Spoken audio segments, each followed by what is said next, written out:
ጤና ይስጥልን ተመልካቾቻችን፣ ይህ አካታቢነት ሳምንታዊ ፕሮግራማችን ነው። አካታቢነት ሳምንታዊ ፕሮግራማችን ሳዲያ መልቲ ሚዲያ ከፋና ሚዲያ ኮርፖሬሽን ጋር በተባበር በሳምንት እንደቀርብላችሁ ሳምንታዊ ፕሮግራማችን አሁን ይጀምራል።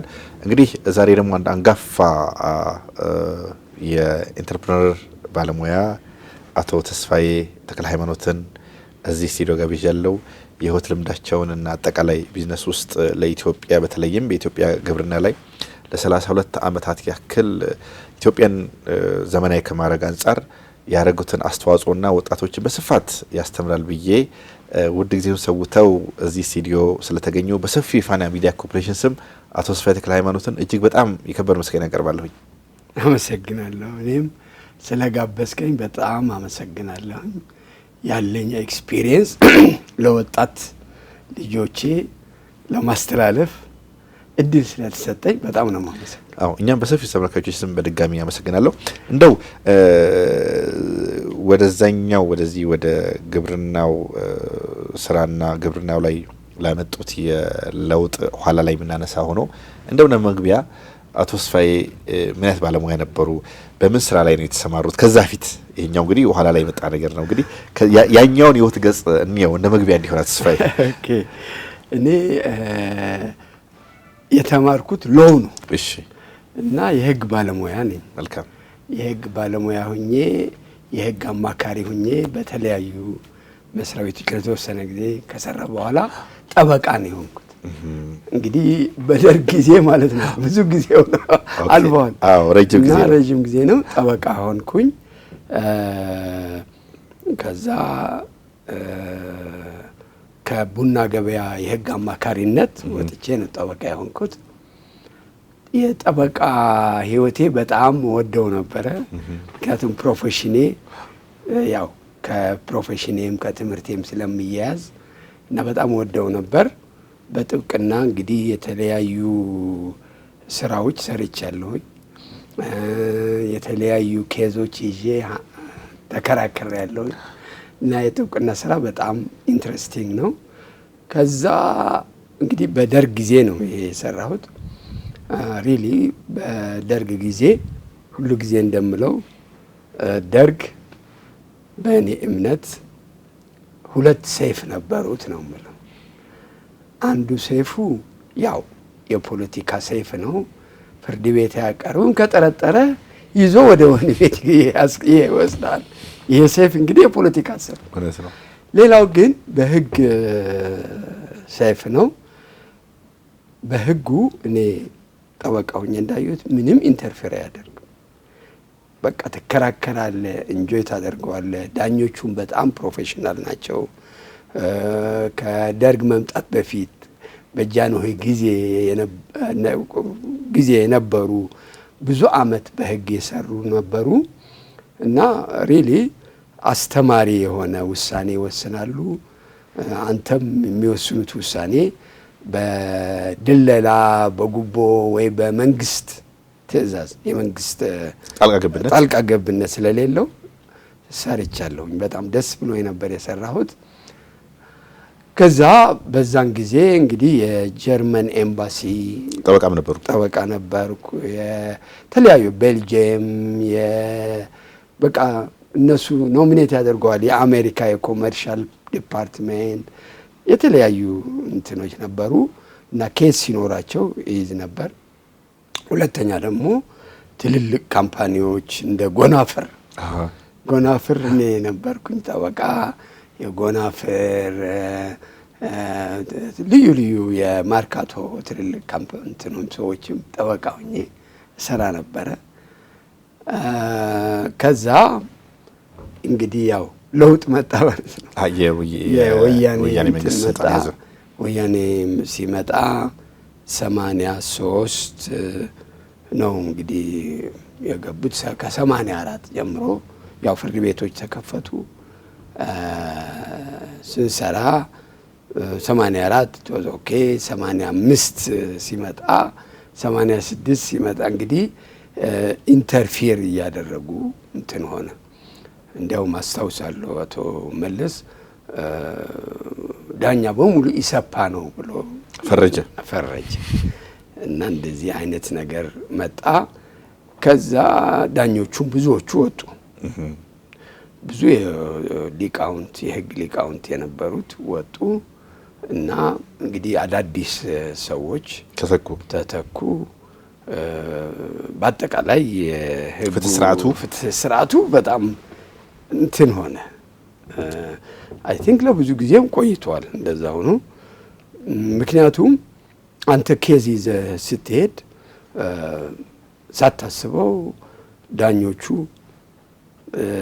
የምታቀርበው ክርክር በደም ተከራከረ ተብለ በትዕዛዝ በምናምን ውሳኔው ለአንዱ ይሄዳል። ሁለተኛ በተበላሸ ብቻ በአጠቃላይ እና እኔ ነጋዴ ሆናለሁ ብዬ አስቤ አላውቅም።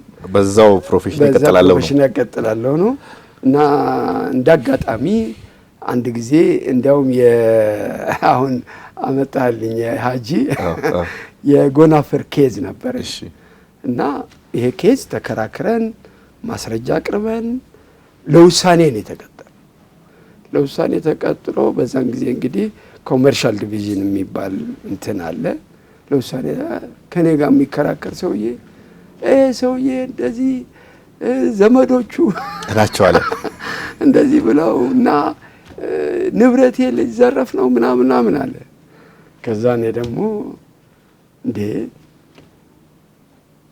አንዱ ዳኛ ከሶስቱ ምን ብለው ይጠይቀኛል፣ ማስረጃዎች እያለ እንዴት ማስረጃ ካለ ምናምን ይላል እና ማስረጃው ካለ የማቅረብ እንትን ይላል። እንግዲህ አዲስ ነው እውነት ነው። ከዛ ደግሞ በጣም ቡልጭ ኢሞሽናል ሆንኩና እንዴ ከሎው ስኩል አይደለ እንደ የወጡት ማስረጃ እኮ ኦልሬዲ ታይቶ የለም እኮ ህግ የለ ህጋዊ አይደለም አሁን ውሳኔ ለመስማት እንጂ ማስረጃ ለማየት አይደለም ስል መሀለኛው ዳኛ እንግዲህ ሰው አለ ሞልቷል። መሀለኛው ዳኛ ሾክድ ሆነ። እንዴት ከህግ ከሎው ስኩል አይደለ እንደ የወጣው ምናምን እንዴት ይለዋል ብሎ ነው እንግዲህ ያልተገባ የፍርድ ቤት ንግግር ኮንተምፕት ኦፍ ኮርት ምን ነው አለ ምን ማለት ነው? ፍርድ ቤት መድፈር ማለት ነው። ከዛ ሶስቱም ዳኞች ወጡ። እኔ ላይ ጓደኛቼ እዛ ነበሩ። በቃ ሂድ ውጣ አሉኝ። ወጥቼ ሄድኩ። በቃ ተውኩት። ከዛ ተውኩት መመለስ ምክንያቱም ኮንተምፕት ብለው 3 ወር ነው። እውነት ነው። እሱ ነው አንዱ። ሁለተኛ ሌበር ኬዝ ደግሞ ነፍሱን ይማር አንድ ዳኛ ነበረ፣ ስሙ መጥራት አያስፈልግም። እውነት ነው። የጀርመን ኤምባሲ ጠበቃ ነበርኩ እና ጂቲዜድ የሚባል አምጥቶ ዘይት የእርዳታ ዘይት ወደ ጋምቤላ የሚሄድ ሹፌሮቹ ዘይቱን የምግብ ዘይት ይበሱና ባዶ በርሚል ያደርጉታል። ባዶ ፈሳሹን አውጥተው ያወጡ ይሸጣሉ። ከዛ ከሰን በማስረጃ በደንብ ካሜራ አድርገን ምናምን አቅርበን ከዛ እሱም ትክክል አይደለም ሊወጡ አይገባም ብሎ ከስራ እንትን አለ። በቃ በዚህ እኔ አልፈልግም ብዬ ሃምበርግ ማቀው ካምፓኒ ነበረ፣ የህግ ፈርም ነው እና አውቃቸው ነበረ። እንዳጋጣሚ 2 ጊዜ ሄጄ ነበር እና ጠየቅኳቸው። ልትመጣ ትችላለህ አሉ። በስራው እዛ የህግ ስራ ለመስራት ማለት ነው። ከዛ ይሄ የሺፒንግ ላይንስ ምናምን ነው የሚሰሩት። ከዛ በቃ እኔም በቃ ወሰንኩና በቃ ሄዳለሁ ብዬ ከዛ አንድ አምባሳደር በጣም ትልቅ ናቸው እዚህ ጀርመን ኤምባሲ ውስጥ። ከዛ እኔ አንዳንድ ኬዞች ለማስረከብ ነው እኔ እንግዲህ እወጣለሁ። ሰው ፈልጉ እኔ አልፈልግም ስላቸው ኖ አንተማ አትሄድም አሉኝ። እንዴ ከዛ በኋላ ለምን ስላቸው አንተ ነጋዴ ሁን፣ ነጋዴ ብትሆን ሰክሰስፉል ነው የምትሆነው እና እንዲያውም ከሊጋል እንትን ይልቅ ከህዝብ ጋር ኮሚኒኬሽን ሳየው ከሰው ጋር የምታደርገው ግንኙነት ወደ ንግዱ ነው። ነጋዴ ነህ መሆን ያለብህ። ነጋዴ አባቴ እንደዚህ ነጋዴ ነበር ሎየር ሆኖ ምናምን አሉ። አይ እኔ በፍጹም አስቤው አላውቅም ነጋዴ መሆን። እኔ ህግ ሰው ነኝ፣ እኔ ህግ ላይ ነኝ እንጂ እንደዚህ አይነት ኖ ግድ የለህም። እንዲያውም አንድ ኩባንያ ጠይቀውኛል መጥተው የውክልና ለመውሰድ ኢትዮጵያ ላይ እና በጣም የታወቀ ኩባንያ ነው ከነሱ ጋር ትሰራለህ አሉ። ከዛ በጣም ጨነቀኝ። አዎ አልኖሩበትም አልመጡበትም ብዬ ምክንያቱም ንግድ ማለት ካልቸራሊ በእኛ አስተሳሰብ ነጋዴ መሆን አስተሳሰባችን ኢቭን መንግስት አሁን ነጋዴ ማለት እንደ ሌባ የራሱ ጥቅም ብቻ የሚያይ በቃ ነጋዴ በካልቸራችን በጣም እንትን ነው የማይታመን ነው። ኢቭን መንግስትም the same thing ነው ሜንታሊቲው ካየው አሁን ነው ፓርቲሲፔት እንድናደርግ ምናምን እንጂ ነጋዴ እንደዛ ነው እና አንጎላችን ሳብኮንሺየስ ላይ እንደዛ አይነት ነው አልተሰራም እውነት ነው። እና እንደዛ ሲሉኝ እንግዲህ በቃ ሰውየው በጣም ማከብራቸው ትልቅ ሰው ናቸው። ኦኬ ምንድነው ምናምን ከዛ እንደዚህ ከጀርመን የመጡ አሉ ከነሱ ጋር ትሰራለህ በቃ እነሱም ጥሩ ሰው አምጣልን ብለው ነበር ብለው ከዛ በኋላ የክላስ በ86 ማለት ነው የዛሬ 32 ዓመት 86 የክላስ ወኪል ሆንኩ ማለት ነው። አንድ ኮምባይነር በራሳቸው ነው የመጣው ሽጥ ብለው በቃ ወኪል ሲሏቸው እነሱም እሺ አሉ እንጂ ሀሳባቸው ኦርቢስ ወኪልና ዓለም አቀፍ ካምፓኒ ነው። ኦርቢስ ፈረንጆቹ ነው ጀርመኖች ነው ዓለም አቀፍ የኢትዮጵያ ጀርመኖች ነው። ለነሱ ስዊስ ጀርመኖች ናቸው እና ሀሳባቸው እንደዛ ነበር። ግን አምባሳደሩ ፑሽ አደረጓቸው እንደዛ ሆነ ማለት ነው።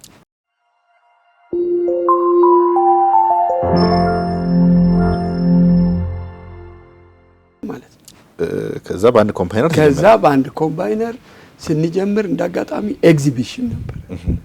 ወደ ኤግዚቢሽኑ አመጡት እንትሩን ኮምባይነሩ ለማሳየትም ጭምር ኮምባይነሩ መጣ። ከዛ እኔም እሺ ብያለሁኝ። ሌሎችም ከኔ ጋር ጀርመናውያን ናቸው ግን ከኔ ጋር እቃ ምናምን የተለያዩ እንትኖች ኢትዮጵያ ውስጥ ለመስራት ይፈልጉ ነበር። እነሱም ጆይን አደረጉ ማለት ነው። ሌላ ካምፓኒ ከክላስ ውጪ የጀርመን። ከዛ በጣም ልዩ ትርኢት ለመጀመሪያ ጊዜ እኛ ነን ያሳየን በቼምበር ኦፍ ኮመርስ ተዘጋጅቶ ማለት ነው። በጣም የመጀመሪያው በጣም ልዩ አይነት ነበር። ሞተር ሳይክሎች ነበሩ ምናምን ሌሎች ማሽነሪዎችም ለመጀመሪያ ጊዜ ስሪ ዊል እቺ ትንሿ 3 እግር ባጃጅ በዛን ጊዜ አምጥተን ነበር። ከዚህ ከክላስ ከዛ በቃ ያስኩ እንግዲህ ከያዙ አይለቁ ነው እውነት ነው። ከዛ እዛ ኤግዚቢሽን እንዳጋጣሚ ወይዘሮ መኪያ፣ አቶ ከበረ ሁሴን፣ አቶ ካሚል የወይዘሮ መኪያ ባል እነዚህ መጡ አዩ። ከዛ እኔም ፕሮፓጋንዳ ነፋው እንደዚህ ነው ጀርመን ነው ምናምን ኢንተርፕረነር ነው ስራ ፈጣሪ ሆኖ የማርኬት ሰው ተገዛ። ያ ተገዝቶ በጣም የሚደንቀ የት ነው የወሰድነው? ኢቴያ ወሰድነው። እርሻ ቦታ ኢቴያ ማለት በጣም ጥሩ ስንዴ ቦታ ነው። ሜካናይዜሽን ገና ነው። ሜካናይዜሽን በግል ብዙ አልነበረም። ደርግ አምጥተዋል ኦፍ ኮርስ በኃይለ ሥላሴ ጊዜም ኮምባይነር ነበር ግን አልተዋወቀም። አሁን በፕራይቬት ደረጃ መንግስት በኃይለ ሥላሴ ጊዜ ለሰዎች ይሰጥ ነበር፣ ለሀብታሞች ግዙ እየተባለ የገዙ ነበር።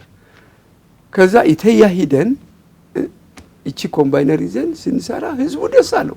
ሜዳ ነው ኢቴያ ታውቃለህ። እርሻው ትልቅ ነው። ኢቴያ ታውቃለህ። በጣም ሜዳ ነው። ቆንጆ ቦታ ነው።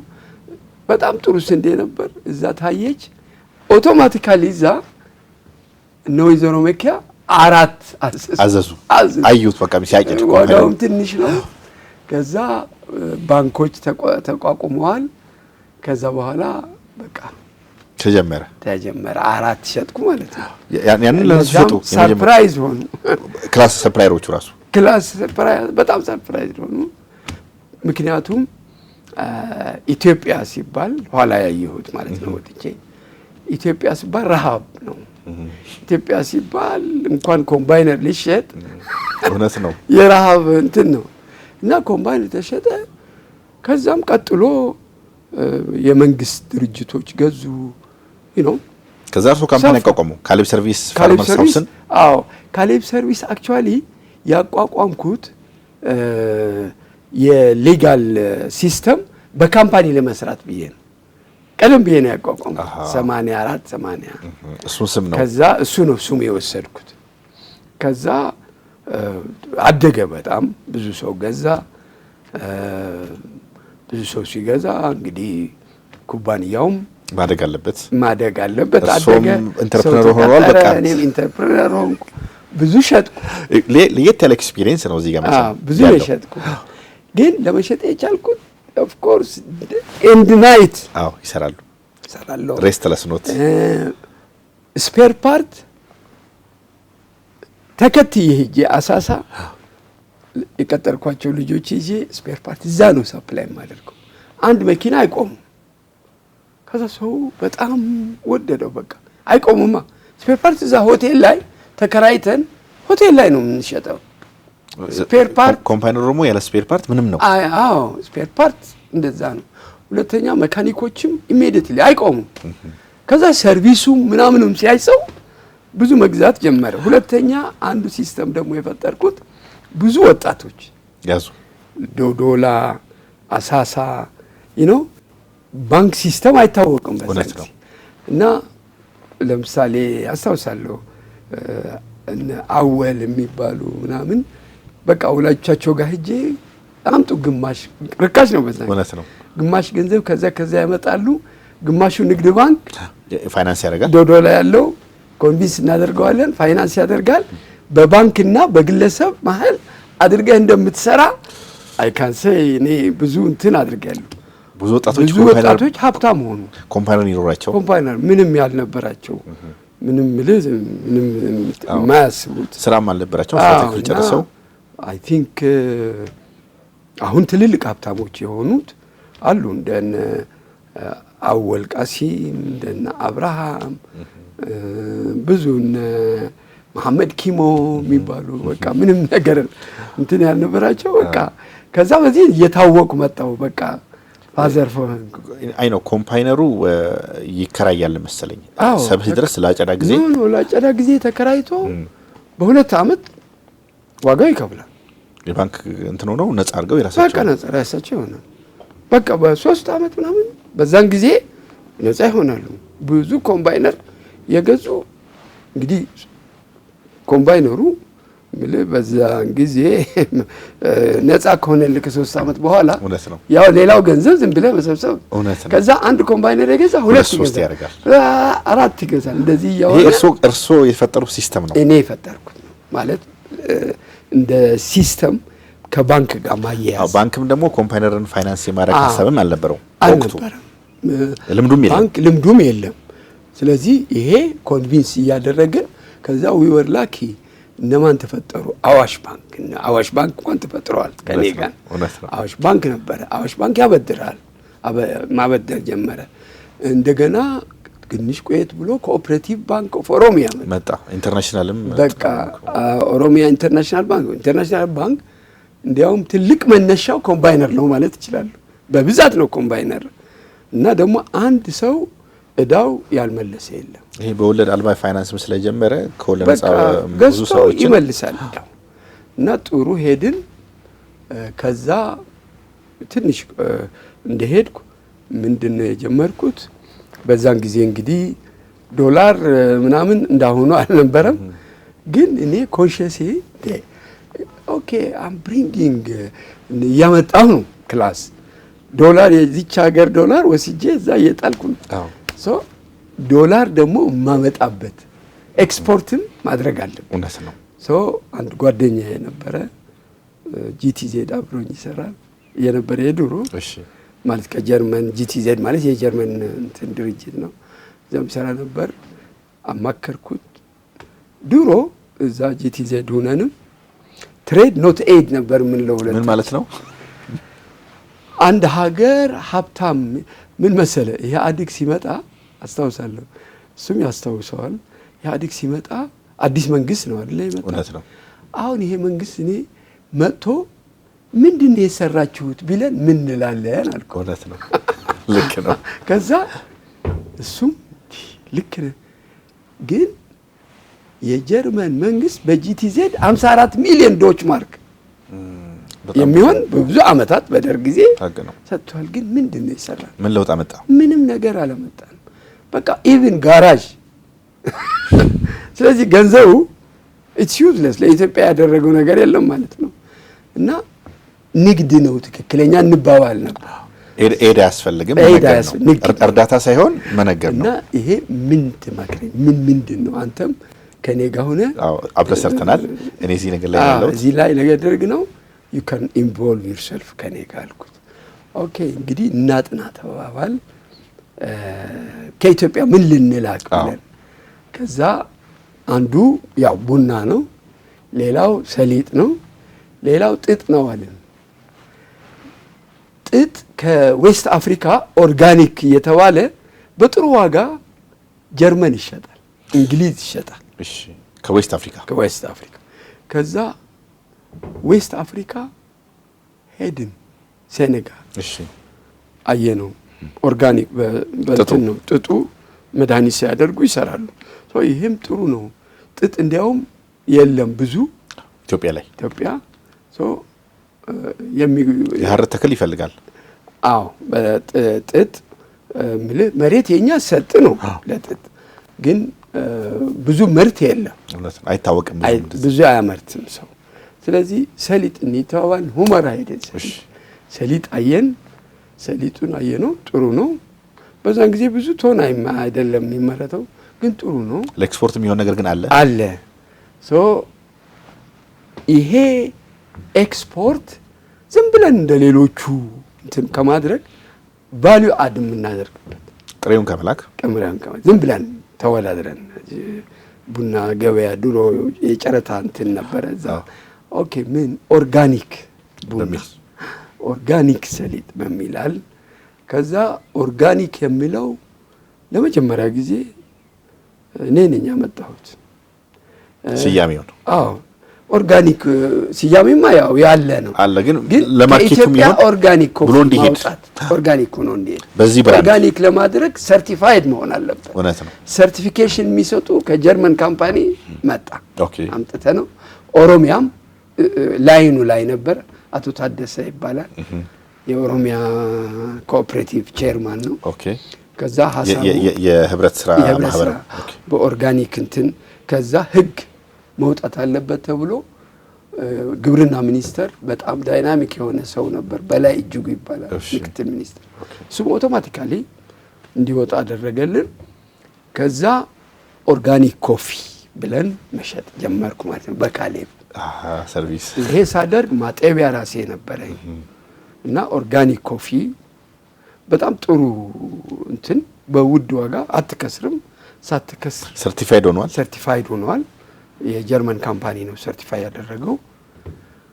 ከዛ በኋላ ሰርቲፊኬት አውጥተን ደግሞ የኔ ፕሪንሲፕል የነበረው ከምናገኘው ትርፍ ለገበሬው ከምናገኘው ትርፉ ታይቶ ወጫችን ወጥቶ ከትርፉ እስከ 50% ገበሬው ይወስዳል ብለን ነበር የጀመርነው።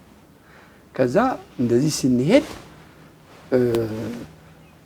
ዋይ ኖት ስፔሻሊቲ ኮፊ የሚላየን ደግሞ እዛ ሌላ ብራንድ ጀርመን በሌላ አይነት ይሄ ጥሩ እየሄደ ነው። ኦርጋኒኩ ጥሩ እየሄደ ነው። ኦርጋኑ ጥሩ ሄደ። ከዛ ስፔሻሊቲ ኮፊ ምንድነው አጠናን። ከዛ በኋላ በአንድ ካፕ የጃሜይካ ማውንቴን ስፔሻሊቲ ኮፊ ነው የሚባለው እና $60 ይሸጣል የጃሜይካ አንዱ እና ጀርመን ላይ አውሮፓ ላይ ዋይ ኖት እኛ ከዛ በኋላ 3 ብራንድ መረጥ። እሺ አንዱ ቆንጥር ፎረስት ኮፊ የኢትዮጵያ ስም ነው። የኢትዮጵያ የት ነው? ወደ ባንች ማጂ ላይ አንድ ማውንቴን አለ ጫካ ዓለም ሲፈጠር የተፈጠረ ዲኖ ጫካው ላይ ቡና አለ እና በዩኤንም ፕሮቴክትድ የሆነ የታወቀ ኤሪያ ነው። የዛ ቡና ነው አልነው በጽሁፍ የቆንጥር ፎረስት ኮፊ ዩኤን ሁሉ ሪዘርቭ ያደረገው ብራንድ ነው። ቆንጥር ፎረስት ኮፊ አንድ።